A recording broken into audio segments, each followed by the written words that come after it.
ഇപ്പോഴത്തെ കുട്ടികളുടെ ഒരു ആഗ്രഹമാണ് നല്ല കരിയർ, നല്ലൊരു സ്റ്റേബിൾ ജോബ്, എബ്രോഡൊക്കെ പോയി ജോബ് ചെയ്യുക. ഈ കോഴ്സുകളൊക്കെ വഴി എന്തൊക്കെ ജോബ് ഓപ്പർച്യൂണിറ്റീസ് ആണ് IT അക്കാഡമിയിലെ സ്റ്റുഡൻസിന് സർ നൽകുന്നത്? ഇന്ന് GCC കൺട്രികളിൽ ഏറ്റവും ട്രെൻഡിങ് ആയി നിൽക്കുന്ന ഒരു കോഴ്സാണ് ഡിജിറ്റൽ ലാൻഡ് സർവേ. ഈ ഡിജിറ്റൽ ലാൻഡ് സർവേ ആർക്ക് ചെയ്യാൻ പറ്റും? അതാണ് വലിയ പ്രത്യേകത. സിവിൽ എഞ്ചിനീയറിംഗ് കഴിഞ്ഞ ആളുകൾക്കോ പഠിച്ചുകൊണ്ടിരിക്കുന്ന ആളുകൾക്കോ ഇന്ന് ചെയ്യാൻ പറ്റുന്ന ഏറ്റവും നല്ലൊരു കോഴ്സാണ് ഡിജിറ്റൽ ലാൻഡ് സർവേ.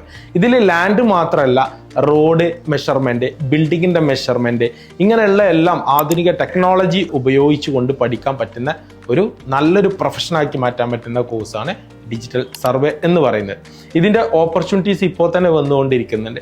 എയർപോർട്ടുകളിൽ ഇപ്പോൾ എൻജിനീയേഴ്സിനെ എടുക്കുമ്പോൾ ഈ സർവേയും കൂടെ അറിയോ എന്നാണ് നോക്കുന്നത്. ഒരുപാട് ഓപ്പർച്യൂണിറ്റീസ് വരുന്ന ഒരു കോഴ്സാണ് ഡിജിറ്റൽ സർവേ എന്ന് പറയുന്നത്.